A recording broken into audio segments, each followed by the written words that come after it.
Құрметті оқушылар, елімізге сәттілік. Олай бүгінгі сабағымызды бастамас бұрын барлығымыз психологиялық ахуалға кезек берейік. Барлығымыз топ болып отырмыз оқушылар. Ортаға шыға қояйық. Кел ойында. Бір-бірімізге жақсы әсер қалдырайық. Біздің өзіміздің сабағымыздың өзі бір-бірімізге деген сүйіспеншілік, бір-бірімізге деген құрмет. Олай болса бастайық. 1, 2, 3. Күнге қарап қолымыз бір егер тұнар көшіме қолымды бұлайып, жылы-жылы сөздеген маңдайымнан сипайып, жылы-жылы сөздеген жүрегімді сыйлайып, амандасып өзіңмен қолымды ұстайып. Жарайсыздар, тамаша. Жақсы. Алла бізде өткен сабақта үй тапсырмаға қандай не бердің? Есіңізде ме? Мәтін берген болатын, Олай болса үй тапсырмасына кезек берейік. Бірінші, Мұхтар Құл-Мұхаммедтің Әл-Фараби мәтінін оқып келу болатын, үй тапсырмасына. Сондағы сұрақтарға жауап берейік. 3 топтан отырмыз ғой балалар. Тобымызды бірінші, екінші, үшінші топ. Мейірім, сүйіспеншілік, қанағат. Мейірім, сүйіспеншілік, қанағат. Мейірім тобы. Жауап береміз, тұрып жауап береміз. Мұхаммедті суға ағып бара жатқан күшті құтқарып алуына не себеп болды? Бір күшік жүрген кезде оны бұзақы балық аралап өзенге лақтырып жіберген болатын. Мұхаммед оны шыдай алмай өзенге секіріп барып күшікті алып өзінің үйіне алып ма деген ойда болды. Тамаша. Яғни, күшікке не көрсетті ол? Мейірім көрсетті. Екінші сұрақ. Мұхаммедтің бойынан қандай жақсы қасиеттер байқадық? Оның бойына мейірімділік, адамгершілік, сүйіспеншілік, арлы бала деп айтуға болады. Қосамыздар? Жақсы. Үшінші топ. Қанағат. Ол өзіне тапсырылған үй шаруасын ыждахатпен орындайтын. Үшінші сұраққа. Қоршаған табиғатқа, жалпы жан-жануарларға, өзге адамдарға неліктен зиянын жасауға болмайды балалар? Тек қана күшікке ғана емес қой. Жалпы қоршаған ортаға, адамдарға, жан-жануарларға неліктен зиян жасауға болмайды деп ойлайсыздар?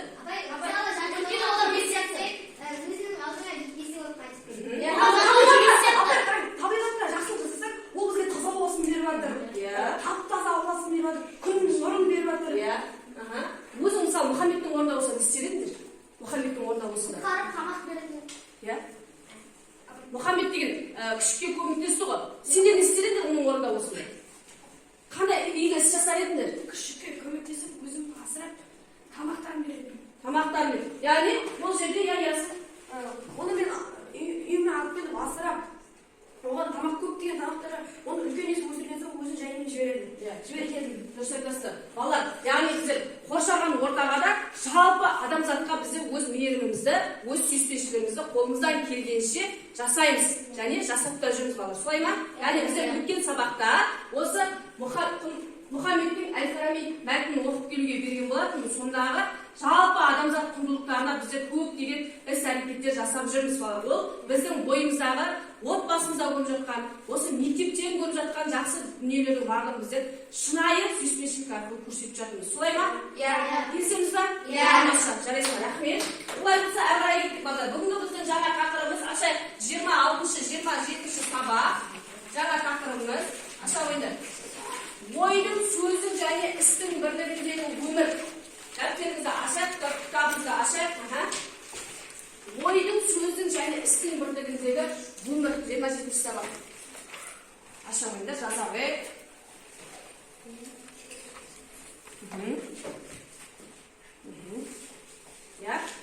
Бұндағы дәйек сөз қалай екен балалар?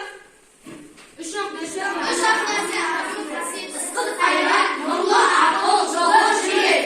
Яғни балалар, бүгінгі біздің сабағымыздың мақсаты балалар, ақиқат жақсыдан жаманды ажырата білу, шыншыл болу, сөздің және істің бірлігіндегі қасиеттері, оқушылардың ой сөздің іс бірлігіндегі өмір сүрудің маңыздылығын түсіндіре отырып, ақиқат құндылығының мәнін ашу. Яғни бізде 5 құндылығымыз бар балалар. Ата кетейік, үстіне жаза берді, айта берейік. Жаза берді, айта береміз.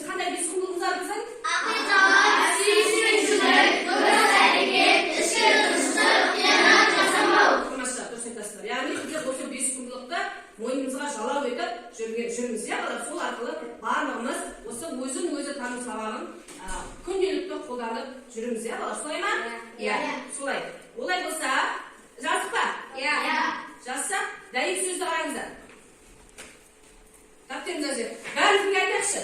Ұшақ нәрсе адамның қасиеті, ыстық қайрат, нұрлы ақыл, жылы жүрек. Жылы жүрек. Не?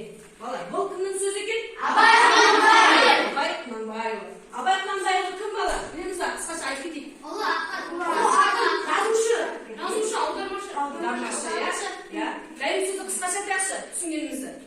Не айтқысы келген ақымызге? Қасында тұрған Ыбырай Алтынсарин бала, біздерге осы тек қана өзін тану сабағы емес, барлық осы қазақ тілі, қазақ әдебиеті сабақтарында айтып жүрміз, Абай Құнанбаевты білеміз ғой? Математика барлық сабақтарында білеміз Абай Құнанбаевты. Біздерге не үйретіп жүр бұл кісі? Жақсы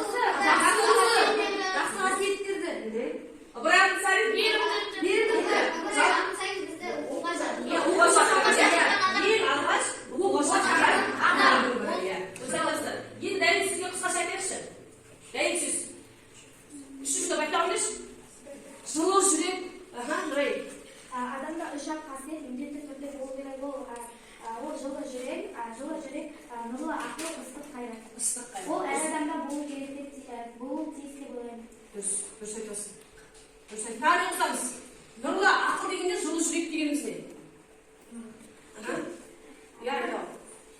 Біздің бойымызда үш нәрсе болу керек. Ыстық қайрат, нұрлы ақыл, жылы жүрек. Нұрлы ақыл біздің ақылымыз әрбір сабақтарда бізге сабақ үйретеді.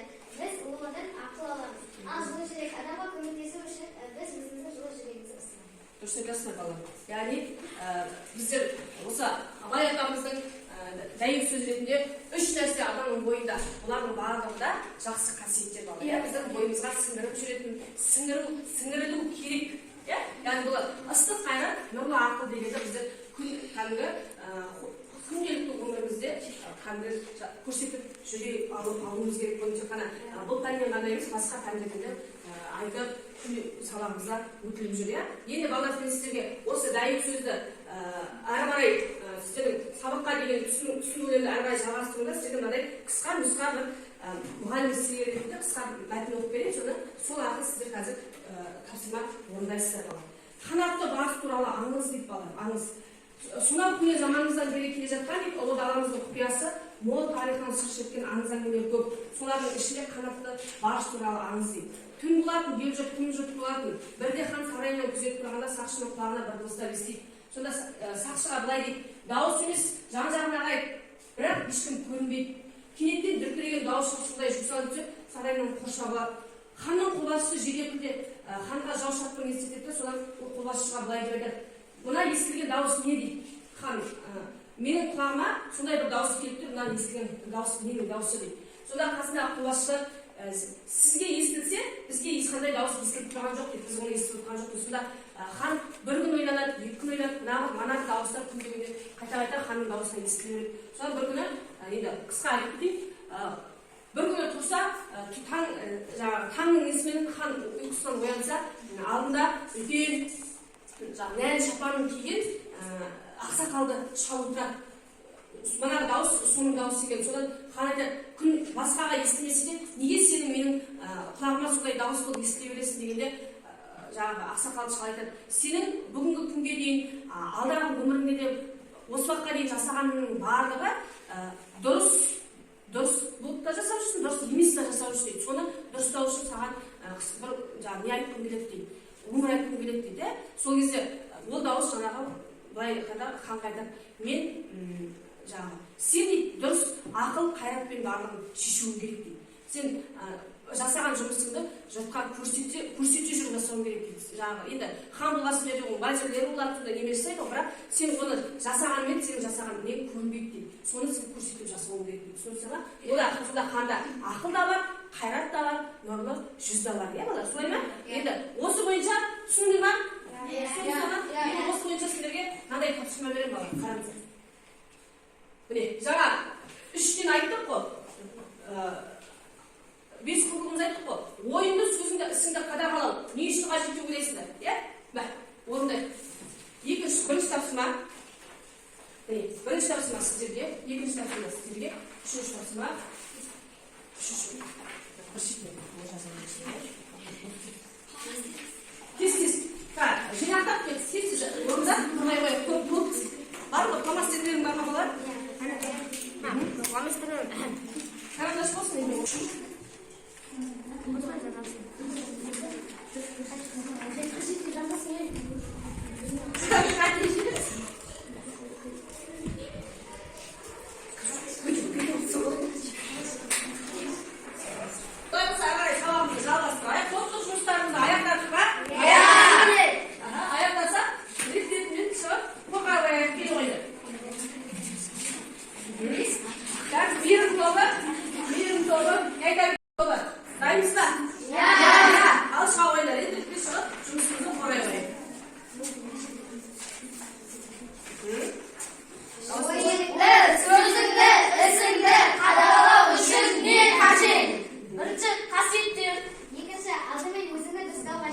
Үшінші, үнемі жақсылық жасау қажет. Төртінші, ешқашан өтірік өсек айтпау қажет.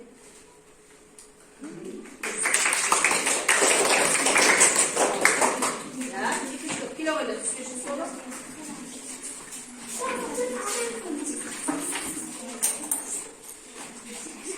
Ойын сөздің бірлікте болу үшін Шыдамдылық керек. Жақсы адамдарда үлгі алу керек. Жақсы мен жаманды ажырата білу керек.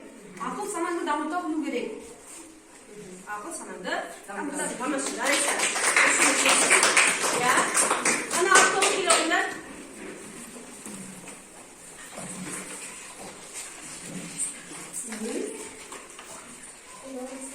Өзі бойыңды өзіңде ісінде білікті ұстау үшін қандай әрекеттер жасау керек? Мәдениеттілік, шапағаттылық, сыпайы болу адамның ой бөлісін дамытады және жаман мен жақсыны айыра білуді көмектеседі. Жаман мен жақсыны ажырата білуге ол үшін созақ. Тамаша жарайсың. Өте жақсы. Кең рахмет балалар сіздерге. Яғни біздер өзіміздің ой сөзімізді ісімізді қадағалау үшін біздің бойымызда не болу керек дейді? Жаман мен жақсыны ажырата білуіміздің ой сөзіміз ұшқыр, кәдімгі дұрыс сөйлеп, анық көре алатындай дәрежеде болуымыз қажет. Яғни бізге осы Абай атамыз осының барлығын балы сіздер қолданып жүрсін деген мақсатта дәлел сөз етіп берген екен. Солай ма? Иә. Әрі қарай тағы бір тапсырма орындайық. Жұптық тапсырма. Қастарыңыздағы оқшамен бірге орындайсыздар. Мақал мәтел. Дәптеріңізге тезек орындай қояйық. Мақал мәтел. Ой, сөз, іс-әрекет туралы мақал мәтел тауып, кластер құрайсыңдар. Кластеріміз дәптеріңе жұптық тапсырма етіп орындай қойыңдар. Екеуің, үшеуің етіп. Үшеуің, екеуің етіп орындай қойыңдар. Бір мақал болса да болады. Екі мақал. Яғни, ой деген іс-әрекет туралы мақал мәтел. Сіздерге екі мақал болып ішінде қасына қосып өздеріңізде есте қойыңдар. Мысалы, осындай сіз орындай қойыңдар. Қасына өздерің бір мақалда қоссаңдар болады. Ал, тезетейік. Ақыл, қайрат, мана Абайдың жылы жүрек, адамгершілік туралы мақал мәтел болса болады. Жақсы сөз, еңбек туралы болса да болады.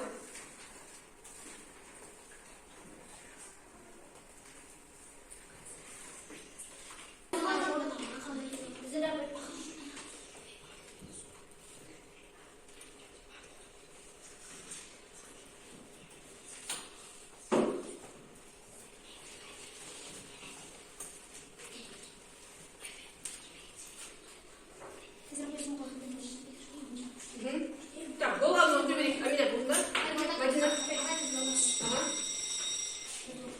Түріне қарама, ісіне қара. Еңбек етсең, ерінбей тояды қанат деймін. Екеуің жолдағыда. Бар ма сізде бар? Еңбексіз жанындырды, жалқаудың жанындырды. Рахмет. Так.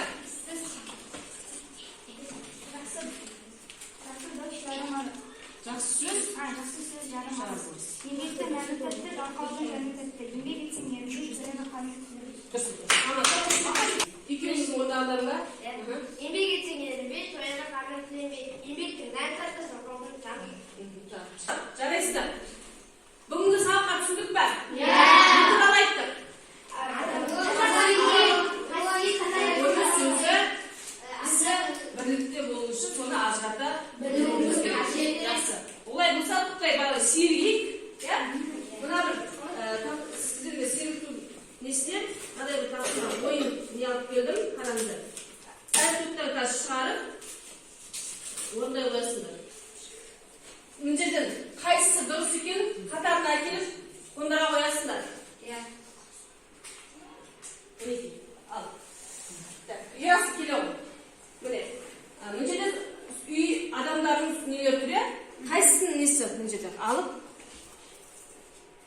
Üstüne jabыстырып алып.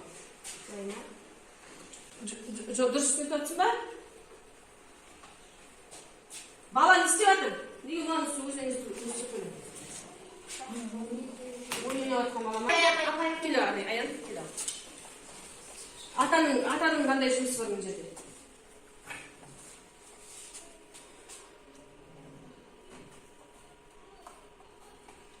Неге? Ата, бұл жерде шұбат көже ішіп отыр. Сусын ішіп отыр. Бұның қызметін жасауың керек, аян қызметі болу керек, атаның қызметі. Қандай қызмет деп ойлайсың мына жерде? Ата не істейді? Ата ма? Ата не істейді? Газет? Газет немесе кітап оқиды. Атаны қояған. Жүрс, жақсы тамаша. Апай. Келесі штуктар келе алды. Мына жерде Қытай қыздың қандай қызметі бар, мамамыздың қандай қызметі бар, мына жерде аналардың, Фөкенің қандай қызметі бар ойнайтын. Не алдың сұрай, айта ғой? Бұл Әженің? тоқымасы. Иә, әжеміз ұршық үйреп, сабағымызды оқытыңдар, кітабымызды ашып, үйге тапсырма, Жауқау Дәуренбековтің адалдық мәтінін оқып келеміз. Таптық па? Адалдық мәтіні. Иә. Үй тапсырмасында сол мәтінді оқып, мазмұндап келеміз. Бүгінгі сабаққа түсіндік па барлығымыз? Олай болса бүгінгі сабағымыз бала аяқталды. Келесі кездескенше сау саламатта болыңыздар.